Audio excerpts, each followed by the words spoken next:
Hey, this is John Chris. Hey, this is John Muskillet. What's going on, y'all? It's Dylan Chase and DJ Squared. Hey, it's Carrie Job, and you're listening to Crossover Radio. Radio with a purpose. Experience the life-changing event of the year, the 2018 Winter Jam Tour Spectacular. 10 amazing artists, including Skillet, Carrie Job, Building 429, Jordan Felice, comedian John Christ, and more. The one event that will reach everyone. My son went to Winter Jam, and I'm so emotional because he is fired up for the Lord. It was such a moving event for him, and I'm just so excited. And these are tears of joy, but I mean, he's 13, and I just wanted to call and share that with other people that if they get the chance, they need to go, because that's exactly what our youth needs. It wasn't just that it was a concert. It was more than a concert. It was life-changing.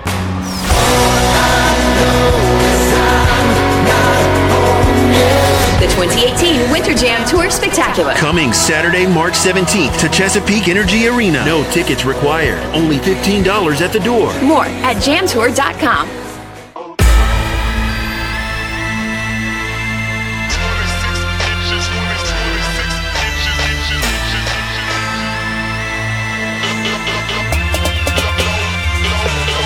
And here you are, live and in color on Crossover Radio, Radio with a Purpose, and you are in the house on the OT with DB and Big Nate.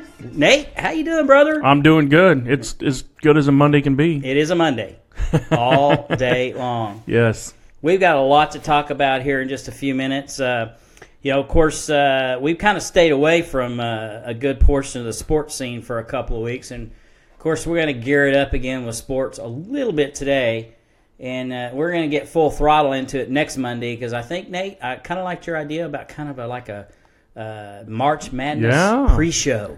There's hardly a basketball season that goes by that I don't fill out a bracket of some sort. I mean, if nothing else, just to keep track of the games and who's doing what. It should be interesting this year, and another debate that we may get into later on in the show, if we have time, is who's getting in the Big 12. Obviously, I've got an opinion on that. As you always do. But anyway, we're geared up for a lot of different things here. Crossover Radio, obviously, new studios and new equipment. Oh, yeah. I mean, it's like all of a sudden we've always felt privileged to be here and big time to be here, but it's almost like we are big time now. We're getting there. It's looking real. Yep, we get a bigger audience every week, and coming up here in just a few minutes, I'm going to introduce you to a real special guy. He's a guy I met a few weeks ago at Natural Nationals. He is the founder and the head of the Good Athlete Project, Mr. Jim Davis. We're going to bring him here in a few minutes after our first break. But I'll tell you what, Nate, I'm excited to visit with him. Oh, yeah. He's a great guy. We met him at the NASA Nationals. Yep. And he did well. Well, he performed. He actually competed and had some kids he he brought with him. And I'm sure he has some opinions on how that went. So we'll bring him in here in a minute and ask him how he felt about competing at Natural Nationals. One of the things I just want to address is that Team Black mentorship, which is kind of where, if it wasn't for Team Black, we wouldn't be here. Also for Crossover Radio, we wouldn't be here. But Team Black has been just an inspiration in my heart over the last 5 years. And what we're trying to gear up for is our 5-year anniversary, Nate. And of course, you and I have been in talks of that. Yeah, it's 5 years we started this thing. And we're in preparation stages for a big 5-year anniversary event. I don't have all the details for that yet, and it's possible that it may be a little bit later in the year. We just don't know yet, but we're working on it, and I'm getting real excited about it. God will take care of it. That's one thing don't have to worry about. It always gets done. Absolutely. So, Big 12 basketball tournament this weekend. Bedlam, Wednesday at 6 o'clock. Who do you like there? Honestly, I would lean towards OSU. Yeah. They've kind of been the giant killers in the Big 12. OU is just, I don't know. They hit that point where they just kind of, I don't know if everybody figured out Trae Young or if the locker room fell apart because of a certain All the style of attention? play, or because there was an Something unbelievable amount of attention on him, and well deserved. By all means, the kid. It's not like the kid did anything wrong. He was just out there performing. Yeah. I think I saw a stat earlier today that said first time in NCAA history of all the 5 major the major conferences, he is the only one to have reached 800 points and 250 assists in one season. Yeah, that's a lot. So, it's not like he was out there being a ball hog, know. No, he hasn't been. He's done everything he's supposed to have done. I just think that it seems like any time, especially around here, when somebody is gets a lot of hype, and I'm not saying it isn't deserved, but eventually it isn't as it's just like everybody thinks Oklahoma State's really good, in football, but they turn out to be just average. Yeah, and I just couldn't see myself with all the preseason hype, even though he was one of the best players in the country, how they were going to be a top 5 team just all of a sudden out of nowhere. Not after the last years of being mediocre. Just don't see it happening. And we'll talk more about that later in the show if we have the time. If we don't, we'll certainly lead into it next week. So quick question, do you think he'll stick around or do you think he's gone? He needs to stay another year. Well, to develop his body, at least, yeah. Yeah, there's no question. Yeah. He needs to stay another year. And on our next week's show, our plan is to have a guest. Mr. Tim Bellew, part of Team Black Mentorship, has agreed to come on our show. Now, sweet. He may back out, between now and Monday. He's kind of he lives a hectic life. He does. And his nickname is Captain Chaos. And trust me, if there's anything chaotic can happen between now and next Monday to Tim to keep him from coming on the show, it's going to happen. But I'll tell you something about before y'all, we have him on next week. One thing about Tim is that guy will give you the shirt off of his back if it's the last one he has. Yep, he definitely is. His house could be on fire and he'd be over there helping you put yours out. So there's no doubt. Everything major that we've had to do through Team Black over at least the last 2.5 years, 3 years, Tim's been a part of and he's contributed to, and so of his, 2 of his boys are part of Team Black Mentorship, and Big Garrett had a big PR total a couple of weeks ago. He did great. Yeah, he did, and finally got that 400-pound monkey off his back at a meet. We'd already seen him do it in the gym, but twice tonight, a 402-pound deadlift, and then on his opener, I said, we're just going to get rid of this from the get-go, because if he can't get it today, he might as well just go home. Yeah. So we had him open up at 402, and he smoked it, so... It's only going to go up from here. Yeah, it is. So we're getting some messages, getting some lots of people that are popping in on Facebook. Dave Spatafor, my buddy from Ohio. Okay, so if you don't know this, if you haven't caught any of the reposts that we've had on Facebook or Twitter or Instagram, or you haven't heard it on Crossover Radio, if you donate to Crossover Radio, you can get a T-shirt and a mug. Oh, wow. And there's a link if you go to the Crossover Radio Facebook page or Crossover or OT with DB and Big Nate. We posted it. I posted it on my personal Facebook page. If you want to go to any one of those, you can find the link to it. You can donate to Crossover Radio to help us keep this ministry going. And you can get a mug and a T-shirt. And Dave said his is in the mail coming tomorrow. Absolutely. So, Dave, we appreciate it. We thank you for keeping this ministry going. Thank you for the donation. Absolutely. And if you would like to text your questions or comments to myself or Big Nate or our guest coming up here in just a moment, Jim Davis, that number is 405-494-0234. You may also download the Crossover Radio app, which you can get on your Android, your iPhone, your iPad, or whatever you kids do these days.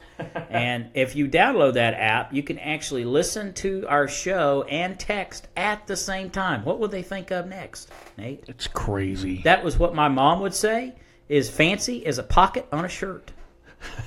We gotta have her back on. We're going to have her back, and we're going to dedicate a whole segment to her little catchy sayings that she's done over the last 90 years. And no kidding, 90 years.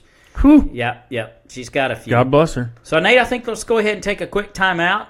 And when we come back here on Crossover Radio, we're going to have our special guest from Chicago, Illinois, Mr. Jim Davis out of the Good Athlete Project. It's a mentoring project he's got going on worldwide, and I'm excited about having him on the show. So when we come back, tune in. Crossover Radio, Radio with a Purpose. You're on the OT with DB and Big Nate. Back in a minute. Lace up your walking shoes and get on the move and help fight kidney disease in your community. Join the National Kidney Foundation on Saturday, March 10th with Stars and Stripes Heart for your Oklahoma City Kidney Walk. Sign up for the nation's largest walk to fight kidney disease at kidneywalk.org and help 30 million Americans with kidney disease by taking a life-saving step today. Visit kidneywalk.org for more information. That's kidneywalk.org.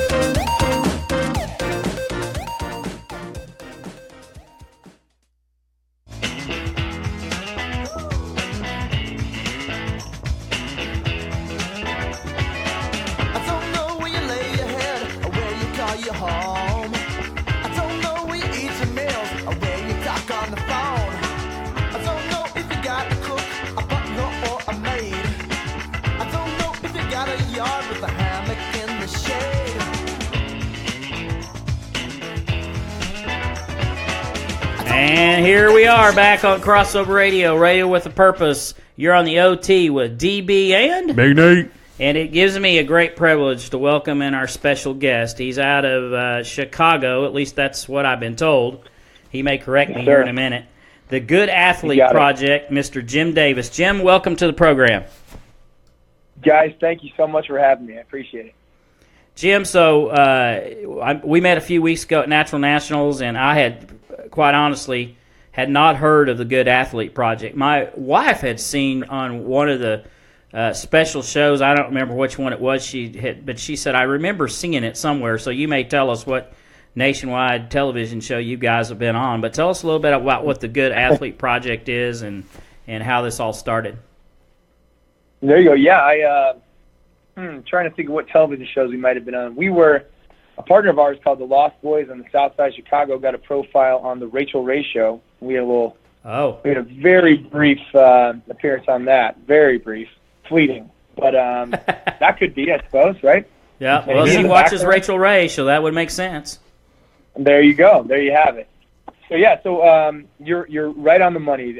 We're based in Chicago right now, but born in Cambridge, Massachusetts. It was the Good Athlete Project. I'll give you the kind of the quick sales version, I suppose, or sales sound version, then we can go into whichever branch you'd like. All right. We are an international education consulting foundation. Like you guys, we are a 501c3 focused on using the platform of athletics for good. And one of the things that we noticed on the way in when we started this whole journey was there is no universal fix or aid or sort of mentorship for anyone or any place. It just doesn't exist. Right. Everyone's situation is individualized. There are massive opportunity gaps around the world. Every spot that we've been in looks different than the previous spot. Even around Chicago, the north side of Chicago, and this is, I assume, national in the national consciousness now. The north side of Chicago versus the west side of Chicago versus the south side of Chicago. Even in the same zip code. Places and people look very different. So it looks different in every place we go. We do a lot of workshops, and that's probably our favorite way of interacting with people. We'll host workshops with teams and coaches. We do professional development, all kind of working toward this idea of using platforms to its fullest potential. And I guess it might be helpful, if you're okay with it, if I give a little bit of the kind of the origin story. Yep, absolutely. Is that fair? Yeah. Deal. All right. So I was I was literally traveling the world trying to find a career in professional football. And when I say professional, I'm talking about I say that with humility because I'm not talking about the NFL. But I played a little bit. I played at a small college called Knox College and had an incredible time and very grateful for my career there. I had a lot of good coaches, a lot of great teammates and still friends. And then I decided I was going to do this sort of bold thing coming out of a small school, which is pursue a career in professional football. When I did that, I went to 2 different arena football teams or indoor football teams in the state. and ultimately found myself back in Chicago. Once I did, although I really liked that experience, I said, you know what, I gotta branch out just a little bit. So I started looking, knowing that the NFL was not in my future. I started looking overseas. Okay. And I played 2 seasons in Ireland. Oh. And a season in Spain, and had just an absolute blast. Same idea, just a lot of good people, good coaches, and was able to travel the world. When I got back from that, I'll fast forward through some of my experiences, and we can dig deeper later if we want to. But I was a strength and conditioning coordinator at a high school. I've been a football coach. I've coached a variety of sports at a variety of levels, and got to a point ultimately where I started saying to myself, I really like this. I want to keep getting better at this, and I feel like I'm at the point where I don't know what it is that I don't know. Whenever I get to a point like that in my life, I always try to, instead of pretending like I know what's going on, I try to find the people who actually do. So I started searching out graduate school programs. And I found the right fit, and I was lucky to be admitted by Harvard. They've got a program. The program I studied in was human development and psychology, and my particular focus there was something called cognitive neuroscience. And really, I was just interested in figuring out how people work. That's a big word. That's right. That's right. That's right. It was, and you know. Like I said, I'm lucky that they let me in, but once again, you met with great people in a great place and kind of soaked it all in. And it was that first fall that all of this really started to click into place for me. I was sitting in the neuroscience class of a professor called Todd Rose. He's a great guy, got some interesting books out there that are definitely worth checking out. One of them is called The End of Average. But anyway, I'm sitting in this neuroscience class, fall, of my first year there, and we're going through the attention unit. And what that means is essentially like what is happening, what makes the brain call to attention, what attracts attention, what primes the brain for positive interaction with an environment, or at least necessary interaction within an environment, what makes it receptive to new learning, what primes the brain essentially, what makes it more attentive. And we started going through just a list of things, essentially. Novelty is massive. Groupthink, a sense of autonomy, the purpose, all this stuff supplemented by something that I actually studied when I was out there called exercise-induced neural enhancement. And what I essentially realized was all this stuff that we were talking about in class was occurring in sports. Mm-hmm. And I know that I was a little bit biased going in, but I was like, geez, novelty, right. No 2 days ever the same, cooperation, like everything that should make the brain thirsty for new information is happening. Like we're talking about how you could create like the most perfect learning environment possible. And I was like, we've got it, right? It kind of struck me. It also almost immediately after struck me that it's not always used in that way, right? Sports do, in theory at least, provide an almost perfect learning environment. That doesn't mean it always goes that way. Mm-hmm. It doesn't mean that the people with the keys to this car necessarily understand the vehicle they're getting into, right? Exactly. I think a lot of coaches get into coaching because they enjoy it, and as they progress through their career, they develop a deeper purpose like the one that you guys have. Mm-hmm. But it's not immediately apparent to people, I would think. So there seemed like an opportunity there, and then literally the next term I took an independent study with a professor named Rick Weisbord, who continues to be an advisor to the project, and then it just kind of took off. Like, we've been really, really lucky. Whenever we get the opportunity to sit down and talk to people about the idea, they've been very receptive, and through that we've been all around Chicago. We've been out to Boston, down to Austin, Texas, California. We've kind of traveled. Obviously, we were in Oklahoma just the other week, hanging out with you guys, right? And checking out a couple spots, while I was competing that weekend. But we've also been all the way over to Ireland. We've been down to Haiti, and and the opportunities kind of keep coming in. We are, like I say, it's humbling in how fast it's moving.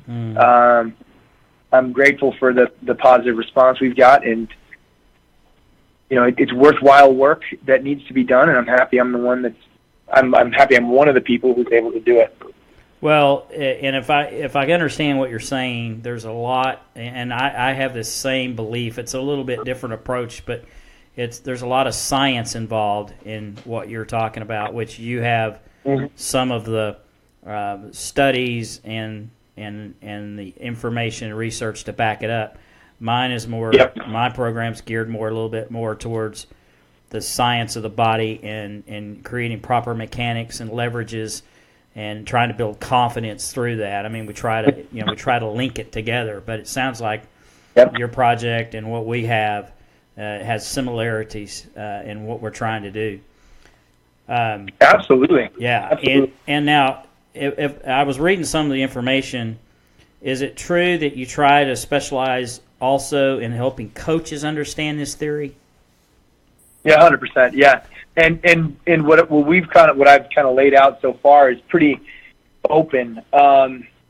What the initial recognition was that there's potential, and like I said, and the next question is, and so what do we do with it? So for coaches, I love hosting professional development sessions. I absolutely love it because you essentially are sitting in a room full of people who care about what they're doing, who care about the kids they're working with, and if for one reason or another have hit somewhat of a wall. And it doesn't always have to be a bad thing. So we've worked with coaches that say who've had an incredible amount of success both on the human side and the performance side, and are just interested in doing more. They want to do more better. They love how it's going. So it's not always a huge hole to fill. Sometimes it's just tweaking. But to sit down and acknowledge potential, and like you mentioned, back methods by science for the greatest level of possible success. Correct.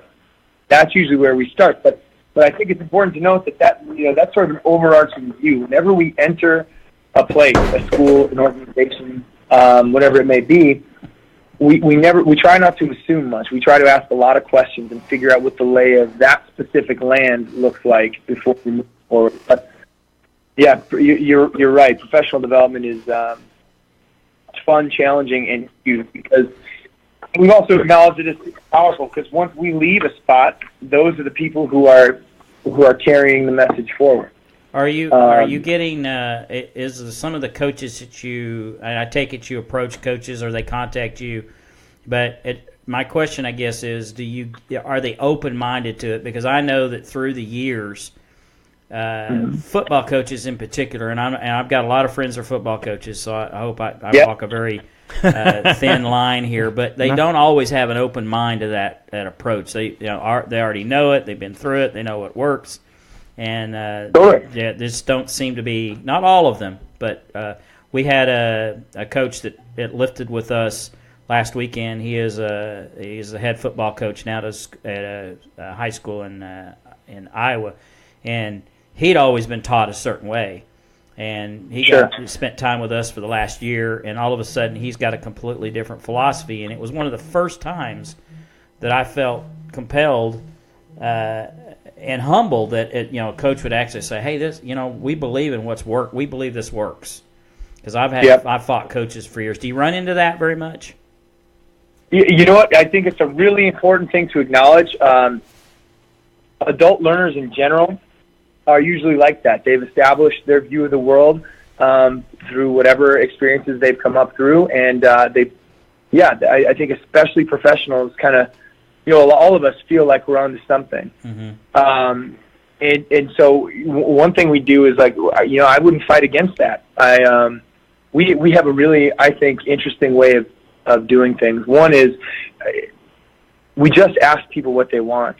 Okay. And then we do the hard work of looking at the process and confronting people sometimes with hard truths, which is, does your behavior actually match your goal? If you were to tell, let's say your goal is to, on paper you want to develop young men into, in whatever way you've decided, but in practice you're saying we're going to get to this quarterback and we're going to break his freaking leg, or right.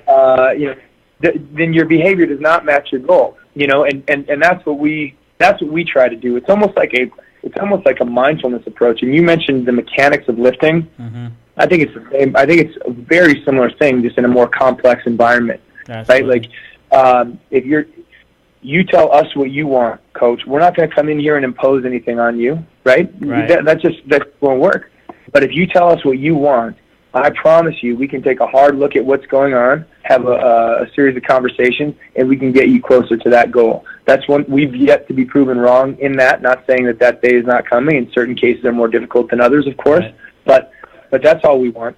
And then we'll make sure that process ultimately is for the greater good of the kids involved, because that's what we're after.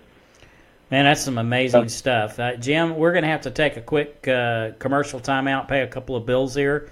We're going to come back here after about a minute and a half, I believe, is what our break is. And a couple of things I want to ask you. One is when you come back, let's talk about one of your events or what you do, particular project of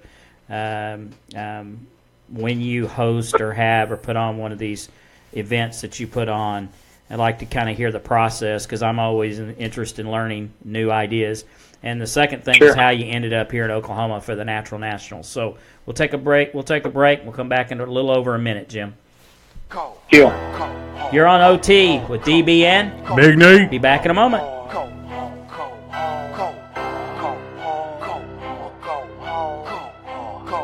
Hey guys, it's Big J Mills. As wedding season approaches, you want to make sure that everything for your special day is perfect. Music is no exception. Well, that's where BTP Productions comes in. With over 25 years in the DJ business, BTP knows how to make a special day a memorable one. From lighting and sound packages to karaoke, BTP has you covered. And right now, to all of our crossover radio listeners, when you call 405-609-9980 and let us know that you heard this ad, we're going to knock $150 off your package price. So give us a call today at 405-609-9980 to book your event. Once again, that's 405-609-9980. Or check us out on Facebook at BTP Productions. The right music plus the right DJ equals BTP Productions. Crossover Radio is the best station I have ever listened to, even over other Christian stations. They are such a blessing. God uses this radio station that God started through the DJs and everyone on there to bless us and to show us Him. Sometimes in life, you just need your IQ level to shrink down to about the size of your shoe. And that's where we come into play every Wednesday from 9 to 11 on the Dadcast. Absolutely. You can catch us right here on Crossover Radio, the Crossover Radio app, the TuneIn Radio Network, and Facebook.com/The Crossover Radio. And every so often on the 10 o'clock news. Yeah, we won't talk about that. Stop stealing Ford trucks. That was you, right? Yeah, that was me. I'm sorry. Catch the Dadcast every Wednesday, Crossover Radio.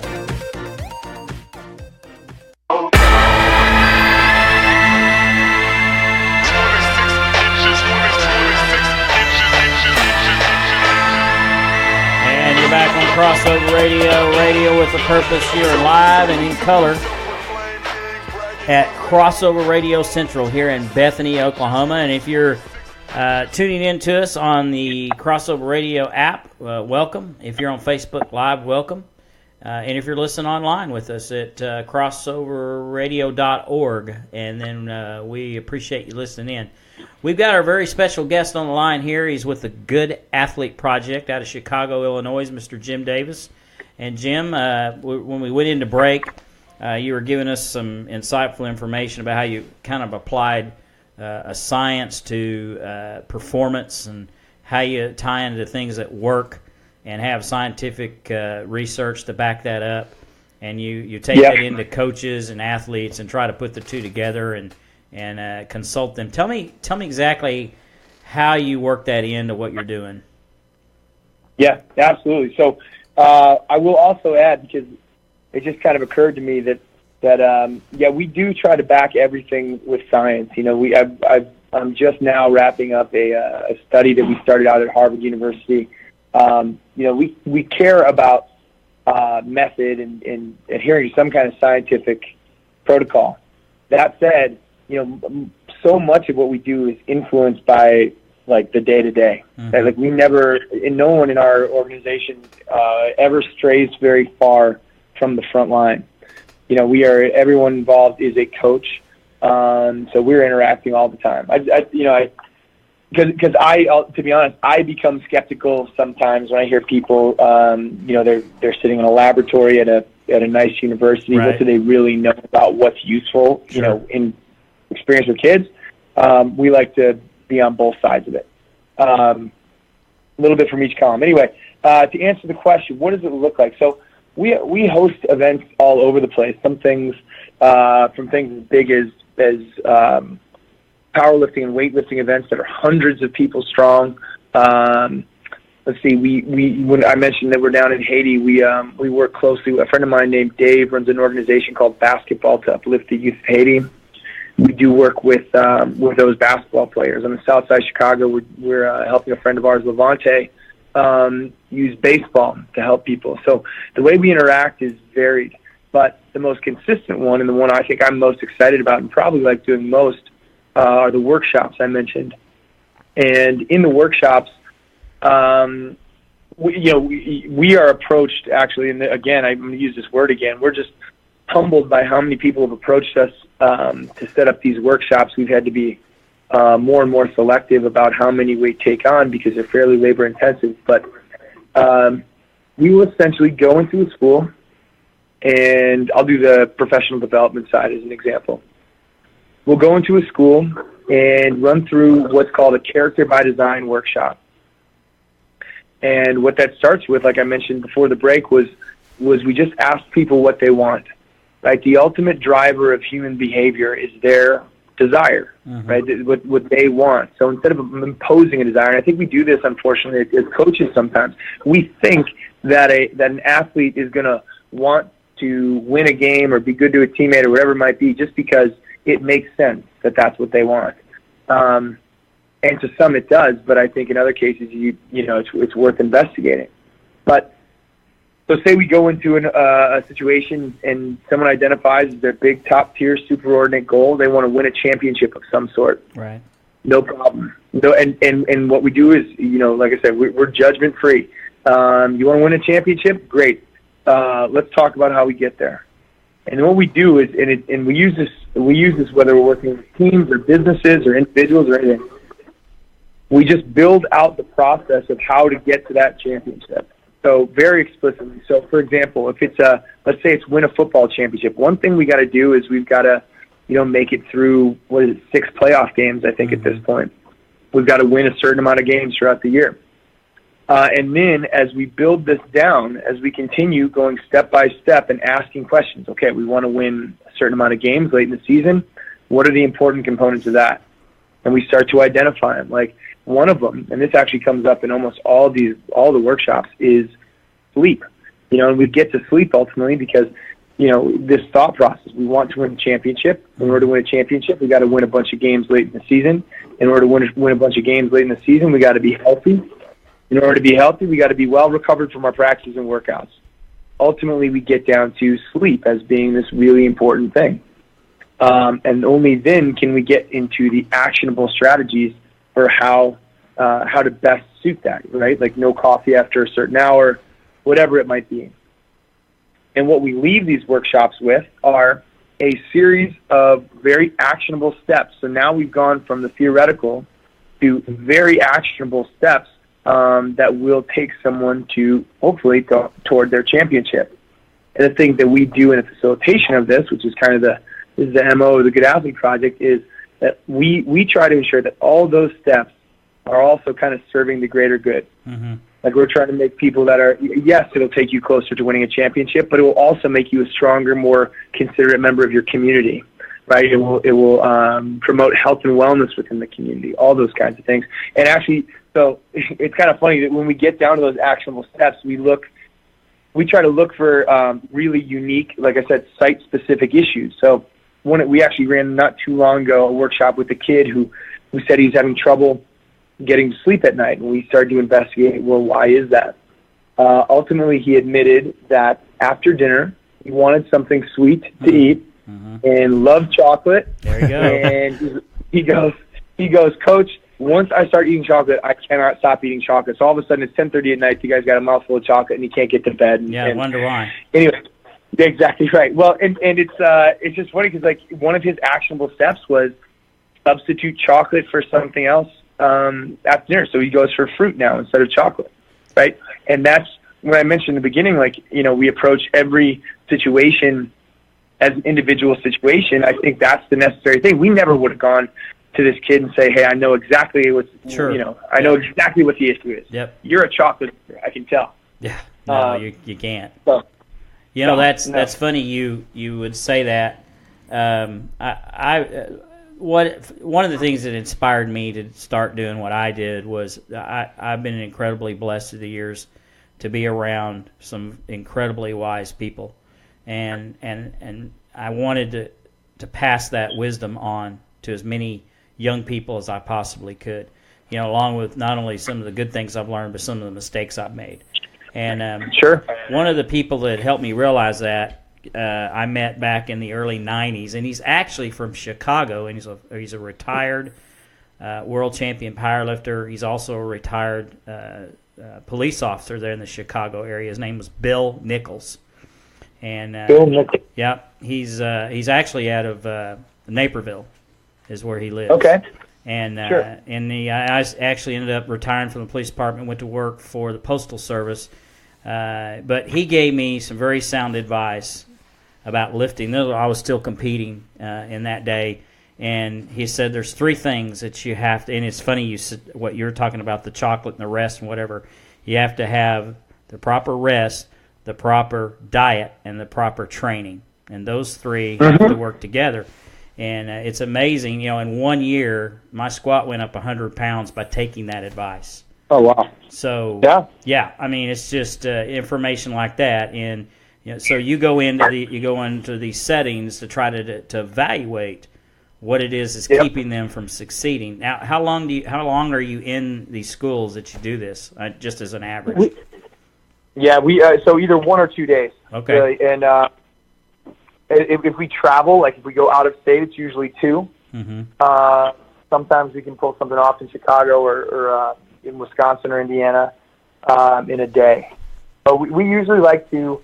The process we usually take is we like to meet with the coaches and just chat and just kind of get the lay of the land and hear about their thoughts and opinions. We will have done some research on the way in to hopefully get a handle on the demographics of the area and things like that. And then we will do some observations. We will usually hang out with the kids and watch everyone interact, and then ultimately build a professional development session from these workshops that is very site specific. And the reason I mentioned that we're more and more selective about who we do workshops with is like, guys, I can't help but follow up, I guess, if that makes for me one just stopping in isn't quite enough. So we do the bulk of our work on that 1 or 2 day workshop, but I mean, I'm in contact with everyone that we've worked with still. You know, they'll come for questions and just kind of try to troubleshoot new issues that pop up, and we're really happy to do that. So the short answer is we're there for about a day, but we hopefully are establishing relationships that continue on well beyond. I'm telling you, Jim, this is just some incredible stuff, and it's good. I've always thought what you started about how you can evaluate each particular individual and, you know, set the goals and find out what you got to take to not only set the goals but achieve the goals. It's more than just, you know, somebody saying I want to win a state championship or I want to bench press 400 pounds or whatever. I mean, there's more to it than just showing up and making the statement. Obviously, everybody knows that you've got to put in the work, but to evaluate that work, which it's what I'm understanding, you're in the aspect of evaluating and teaching people how to achieve those goals, and that's incredible stuff.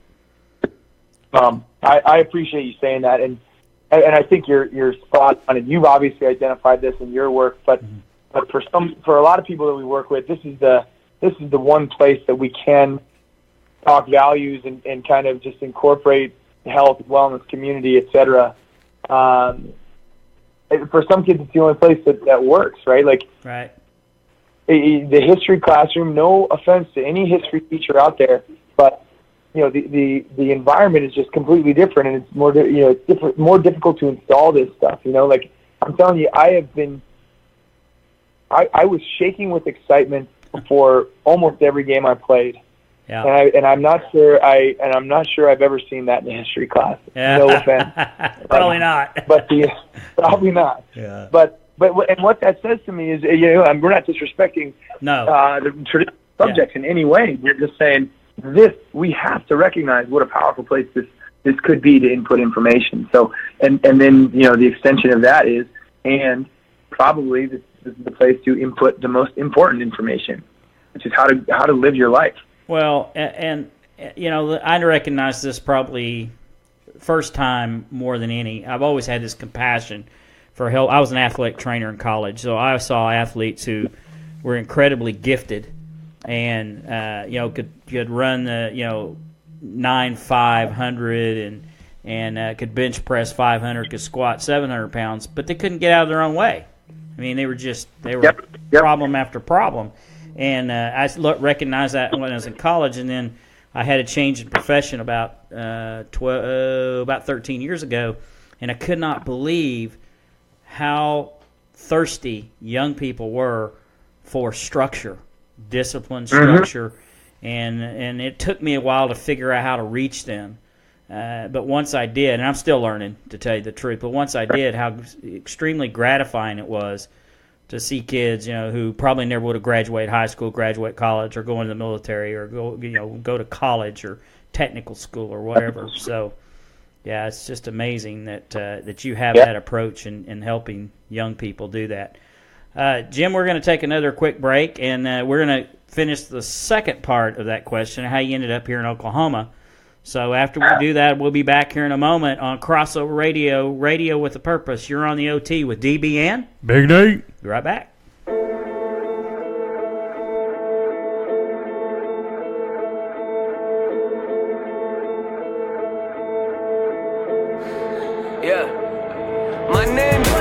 Each year, kidney disease kills more people than breast or prostate cancer. Yet most people don't even know they have kidney disease until it's too late. You can help raise awareness and support the prevention and treatment of kidney disease in your community. Come out to the National Kidney Foundation's Oklahoma City Kidney Walk, March 10th at Stars and Stripes Park. Take a life-saving step today by signing up for the nation's largest walk to fight kidney disease at kidneywalk.org.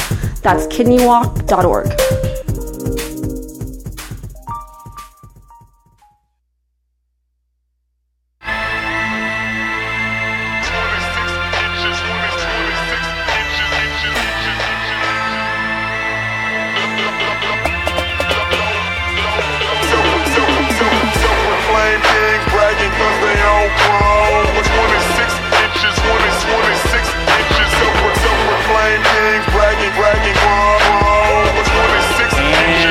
On Crossover Radio, Radio with a Purpose. You're on the OT with DBN. Big Nate. And we've had our guest on here from the Good Athlete Project out of Chicago, Illinois, Mr. Jim Davis. And we're going to try to get just a little bitty short segment in here with Jim. His cell phone might be running low on us. Either that or he's just getting tired of talking to us. It's one of them. So impossible. But anyway, Jim and his group of kids competed at the NASA Natural Nationals a few weeks ago here in Oklahoma City. Jim, how did you guys end up here?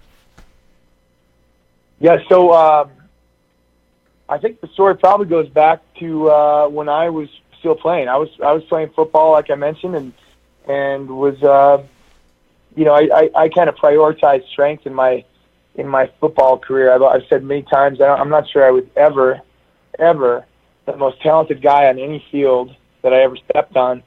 But I think it's possible that there were a few times in my career where I had prepared as hard and intently as anyone. Mm-hmm. So I really did prioritize strength in my development, and eventually I tried to see if I could stack up against other people. So found a couple powerlifting meets around me, and I actually competed in NASA 3 different times, twice in Niles and one down in Flora, Illinois. Okay. Oh, yeah. And, you know Smitty down there then.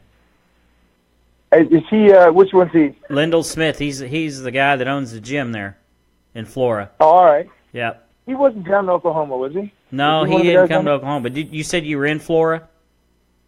I was in Florida, though. Yeah. He's the one that does those meets down there. He's got, he's had an amazing group of young people through his career too. I bet he's worked with hundreds of kids through that gym. They're amazing kids that he's had. But anyway, go ahead. I'm going to look into that too, because I did compete down there.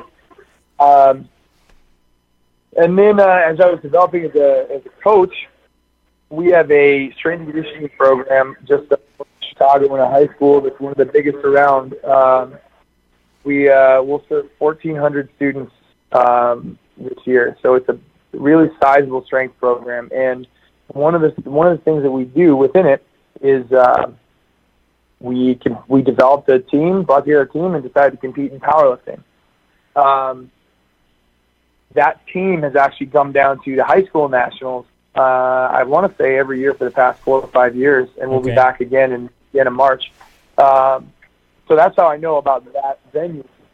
And then what brought me down there was we said it was going to be part of our professional development to continue to have a really solid understanding of what we were putting people through. So part of our professional development is competing in something. And I chose powerlifting, and I boldly chose nationals. And I chose nationals because those guys have been, and those men and women have been really good to us. Yep.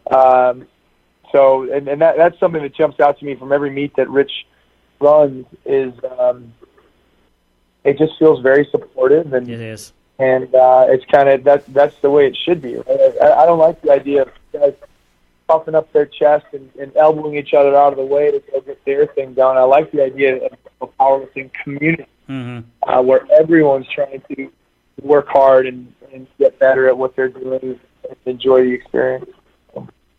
Well, Rich is, he's got that foundation that he started really with Natural Nationals, started in the mid-'80s, and then he created NASA in 1990. I was fortunate enough to be in the ground floor of that and served as vice president with NASA for a number of years, and I was actually on the road doing what he was doing for several years. There's only, not that I'm tooting my own horn or anything, but there's only 2 other people that's done more powerlifting meets than I have, and that's Rich Peters and Tad Peters. So that's right. Yeah, I mean it's been a part of my life. It's probably the reason that I met my wife. My best friend in my wedding was a powerlifter. It's just and also one of the inspirations of Team Black mentorship was a guy I met through powerlifting who passed away several years ago. But it was good to have you. And are you going to be here in March yourself, or the end of this month? Yes, sir. I actually, so on the first day is Saturday. Right. I think it's the 24th. I have a presentation at down in Nashville, but I will be literally jumping on a plane as soon as I can after that, flying over there, and I'll be there for the rest of the weekend. Okay. So if you're around, are you guys planning on going to the meet maybe? Well, I won't have any lifters in it, but I'll probably be there on Sunday. I only live about 5 minutes from that hotel, so. Nice. Yeah, maybe we can sit down and visit some more if you have the time. And perhaps maybe we can work together on some project somewhere between Chicago and Oklahoma, maybe. I love the idea. Yep. I love it. Okay. I've enjoyed everything that I've heard you talk about. I was really glad to meet all you guys at the meet, and I think you get it. You understand the potential of all of this. So I'd love to collaborate and put our heads together. That would be awesome. Jim, how do people get a hold of you? So I don't know if anyone uses Instagram or Twitter out there, but we are at Coach for Kindness. So it's Coach the number 4 Kindness. Or you can find me, just type in Jim at goodathleteproject.com to send me an email. Okay, we'll do that.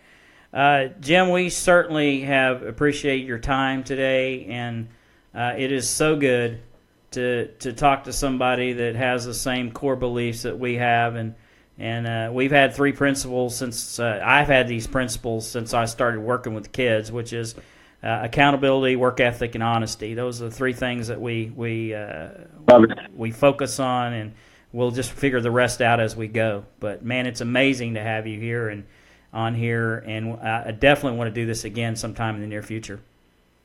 Yeah, listen, it's been great, and I'd be happy to anytime, guys. I'd love to talk about this stuff. All right, Jim, thanks for coming on, and we'll talk to you soon. We'll see you in a few weeks. Looking forward to it. All right, have a good night. Thanks, guys. Yep. All right, we're going to take a quick break, and we're going to come back, and we've got a couple of things to talk about what we're going to do next week, and I've got a few things to share coming up here in a couple of days, which is an anniversary of a very difficult day for me in my life, but I wanted to share it with everyone because it has a lot to do with why I'm here and why Nate and I are here on this show. Come back in a moment. Crossover Radio, radio with a purpose. You're on the OT with DB and Big Nate. Be right back. Experience the life-changing event of the year, the 2018 Winter Jam Tour Spectacular. 10 amazing artists, including Skillet, Carrie Joe, Building 429, Jordan Felice, comedian John Christ, and more. The one event that will reach everyone. My son went to Winter Jam, and I'm so emotional because he is fired up for the Lord. It was such a moving event for him, and I'm just so excited. And these are tears of joy, but he's 13, and I just wanted to call and share that with other people that if they get the chance, they need to go, because that's exactly what our youth needs. It wasn't just that it was a concert. It was more than a concert. It was life-changing.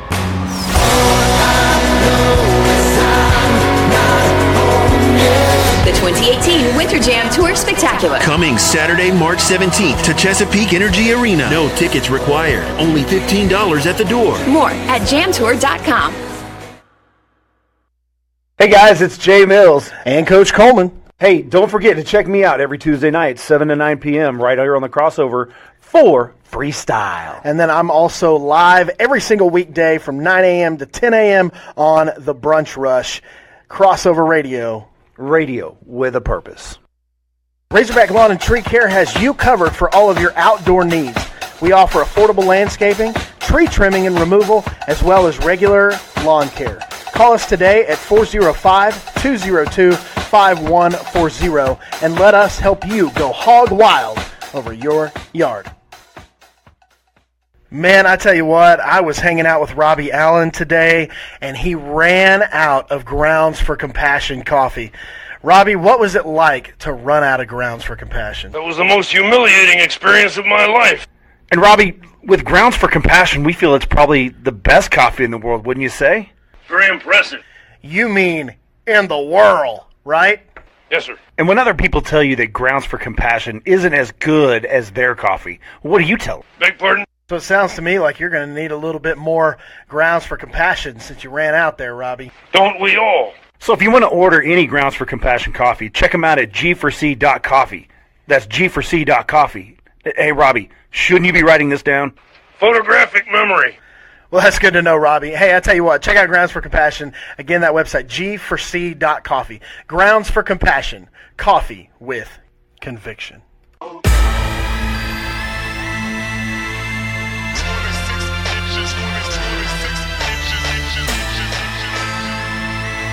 And welcome back. Crossover Radio, radio with a purpose. You're on the OT with DB and Big Nate. And here we are live at Crossover Radio Central here in Bethany, Oklahoma. Man, that was a great interview we had with Jim Davis. He is the founder, very informative. Yeah, founder of the Good Athlete Project based out of Chicago, Illinois. Certainly had a more scientific approach to our beliefs and thoughts and our foundation, but certainly we are all pretty much on the same page, I think. Wouldn't you agree, Nate? Oh, yeah. I mean, he definitely has a little bit more detailed version. Well, he seems a little bit smarter than us. Yeah, a little bit. When he said Harvard, I looked at you like, oh, okay, we just went to a whole nother level. Yeah, a lower level. Well, we took him down, yeah. Took it down, but Nate. Also, I don't. I know you know this, but some people out there may not realize that we're not the only show on Crossover Radio. What? Yeah, I know we're not the only one. In fact, there's I've got like 2 pages here of shows, but growing every day. I guess we are. But one of them is our general manager who has his own show. Can you believe they let him have a show? Well, I think he lets himself. Or either that, or he tells Phil, the program director, that he's going to have a show. Yeah, and that show's called the Brunch Rush. The day's events, hilarious, trending topics on Twitter, and great music. Tune in every day from 9 a.m. to 10 a.m. Can't say it. 9 a.m. to 10 a.m. with Coach Coleman and the new girl. And also another interesting show is one of my favorites, Open Mic. Pastor Mike Keybone of the Cherokee Hills Baptist Church tackles your life, scripture, and personal questions every Monday from 8 to 10. He might talk about food, too. I heard he does like to talk about food. Yeah, he had a whole show on Bobo's the other day. Bobo's chicken. Yeah, he was getting fired up, but Mike is definitely an interesting character and one of the funniest guys I've ever heard in my life. He's very entertaining and insightful. So when we went to break, I was talking about in a couple of days, I guess you would call it an anniversary, March 7th of 2011. This earth lost one of the greatest people I've ever known. My good longtime friend Shelby Jones passed away, and it will be 7 years. And he was one of the most trustworthy people I've ever met, and he was a huge inspiration, not only in my life but just countless others. Shelby had a karaoke and entertainment company in Dallas. He'd done multitudes of birthday parties, anniversaries, weddings. He actually did my wedding, my wife and I's wedding, at our reception. And he just had this amazing approach to life, which is live it to the fullest and try to be entertaining every minute you can. And he did that every day. And he was 54 years young when he lost us, but he's in with riches today. He's up in heaven, and but he is just so missed. And every year we hand out the Shelby Jones Memorial Horizon Award at the Natural Nationals. Yes. This is the 7th winner that we had presented. This year went to Larry Donahue of Ohio, where Shelby was from Cincinnati. And one of the days on the show, I'd like to tell you more of his story. I know you've heard bits and pieces of it, and you can also see a little bit more in-depth version of my experience with Shelby on teamblackmentorship.com. There's a whole page dedicated to the life of Shelby Jones. But on that plaque that we hand out every year, there's a scripture that is inscribed on it that I believe fit Shelby to a T. And it comes from Romans 12:8. And it says this: if your gift is to encourage others, be encouraging. If it is giving, give generously. If God has given you leadership ability, take the responsibility seriously. And if you have a gift for showing kindness to others, do it gladly. Shelby, you're missed, buddy. I miss you every day. And you're this world is not as funny without you in it, but it certainly has your mark on what we do at Team Black and a lot of people that I come in contact with, and all of my NASA friends out there who knew and loved Shelby. You know what I'm talking about. So next week on our show, I think, Nate, we're going to go with a March Madness pre-show.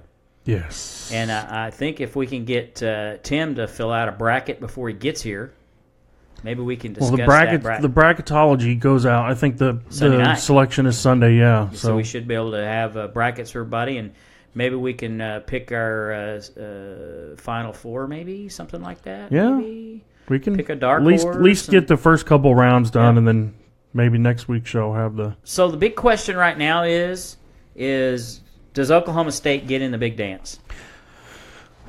Me, personally, I think they should. Yeah. I don't see how you you stack up and you beat Kansas twice. You sweep them in the Big 12. Beat them on their home floor. Yes. They beat Texas Tech. Who else did they beat? They beat OU and West Virginia. OU. When they were a top 10 team. More impressive Doesn't mean then. much now. Isn't it fitting for OU to still jack Oklahoma State by losing to them, so it makes Oklahoma State not look as good? Go figure. I think that OSU deserves to get in. I think OU definitely will get in because they want Trae Young. Oh, they're in there to. They're in because of the OU logo. They're in. Yeah. Well, I mean, if they didn't have Trae, I don't think they would be. I don't think the OU logo would pull them. Probably not. But because of him and all the hype he's gotten and the attention from the NBA players and stuff, they'll definitely want that in there so people will watch. I think they'll be out the first round. It was funny that I was listening to one of the talk shows here in Oklahoma City, and obviously the whole spill was why OU gets in, and they were pro why OU should get in, and con to why OSU shouldn't get in. So we knew who they were for. OU gets in, OSU doesn't get in. But one of their reasonings, which I'm not totally disagreeing with, is the last 10 games. And I thought, well, wait a minute. If you're going to go off the last 10 games, which it really should be how good you are now, not how good you were in the first part of the season. Yeah. I mean, think about it. I mean, and I'm not. But if you're loaded with weak teams in the beginning of the season, it doesn't matter. I'm just saying that if you play these strong teams and you lose to all of them, let's say you play Duke, North Carolina, Michigan State, all those teams, and you lose to them, and you've got, instead of being 18-12, you're 15-15. Are you getting in? No. Well, it just depends on who you are. So I don't buy that. Now, I'll tell you what it will buy is the RPI. And OSU has a terrible RPI. And I buy that because the teams that they have beaten, which is no fault of their own, it's like Charlotte and who was the other? Trying to think of all the teams they beat that was horrible, that had like 6 or 7 wins. Pittsburgh, for example. Who knew Pitt would win 7 games? Yeah. I mean, that's not OSU's fault. Yeah. And again, OU did have a strong non-conference schedule. And I think when they did the scheduling, OSU was in a state of disarray. Well, whatever. But it's not their fault that they play out, and they beat those teams, right? Yeah. They beat all these strong teams, or these weak teams, so they did what they were supposed to do. But I'm telling you, if we were sitting here right now and they're 18-13, so let's say in 3 of those games they play Michigan, North Carolina, Duke. So now you're 15 and what do you see? So you lost 15-15. So see how it changes right there? Yeah. You're not getting in anyway. So I don't know if I buy all that. So OSU, the last 10 games, has been incredibly strong. Mm-hmm. And now they lost in some games they shouldn't have lost at home, or they lose to Iowa State and they lose to Baylor. But OU got beat by Baylor at Baylor. That was the worst game that anybody played in the Big 12 this year. That was horrible. Yeah, and so in the last 10 games, OU doesn't even get close to being in. So I don't know. I mean, I think OU should probably be in. I think OSU should be in. I think they both should. I do think that OSU will get jacked. I think that probably they'll do it themselves because they'll probably lose to OU on Wednesday. Yeah. But if they beat OU, then they got to beat Kansas. And there isn't anybody in this world who thinks they're going to beat Kansas three times in 1 year. No, and they're going to take more stock. Not that lucky. They're going to take more stock in Kansas beating them on a neutral floor than OSU beating them at their own place. Yeah. So it's not fair, and I've said that all along that even over the last several years when OSU does get in the tournament, they play teams that are lower seed than they should be, and they had horrible seeding. Yeah. They've just had horrible seeding. Well, I tell you something. I wasn't sure about this hire for coach. I think they were kind of in a frantic. He was a fill-in. Yes, but I liked the way he's done things. I think they've got a good future ahead of them. I think he's taken a team that wasn't supposed to do anything, and they've I think overachieved. You know, I'm not quite sure where I stand on that yet. I certainly think that there's reason for optimism at OSU because the games that they won. But at the same time, how do you beat teams that you've beaten and beat them on the road, then come home and lose in your own place? Is now all of a sudden Stillwater cursed? Well, that's why I think it's more him. Football couldn't win a game at home, and neither can basketball. So Yeah. what's going on in Stillwater, for crying out loud? I mean, I don't know.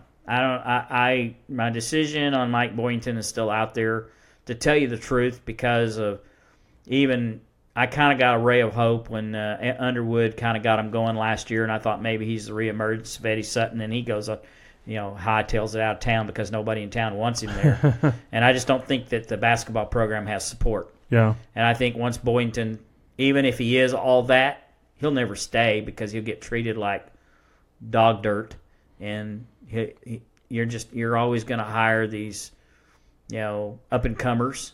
Mhm. That's why I've always said if you lose Gundy, your football program's sunk. Yeah.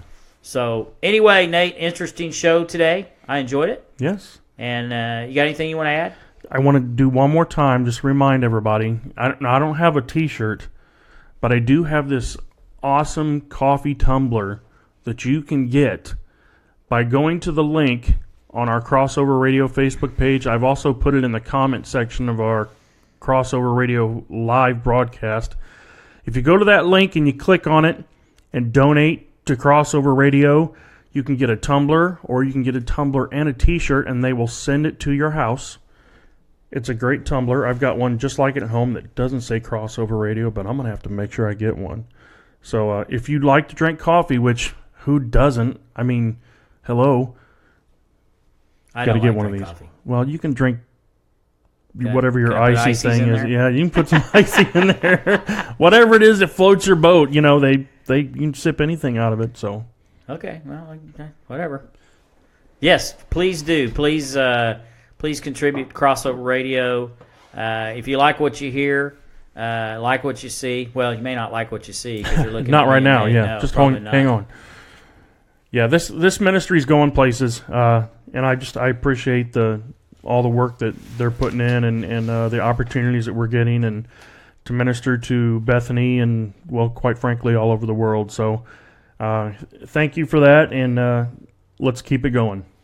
So, again, thanks to our special guest, Jim Davis of the Good Athlete Project. You can look them up at goodathleteproject.com. They have a contact page there, based out of Chicago. Great program they got going on there. And for Team Black Mentorship, what we've got going, Nate and I, and Kevin Foster, Quinn Woolridge, we thank you for your support. And we'll see you next week at this same bat time, same bat channel, 8 p.m. We'll have a NCAA March Madness pre-show, and if we can get Tim to fill out a bracket, we'll all announce our Final Four. How's that, Nate? Sounds great. All right, we'll see you next week. Crossover Radio, radio with a purpose. You've been on the OT with DB and Big Nate. See you next week. Hey, this is John Chris. Hey, this is John Muskillet. What's going on, y'all? It's Dylan Chase and DJ Squared. Hey, it's Carrie Dove, and you're listening to Crossover Radio. Radio with a purpose.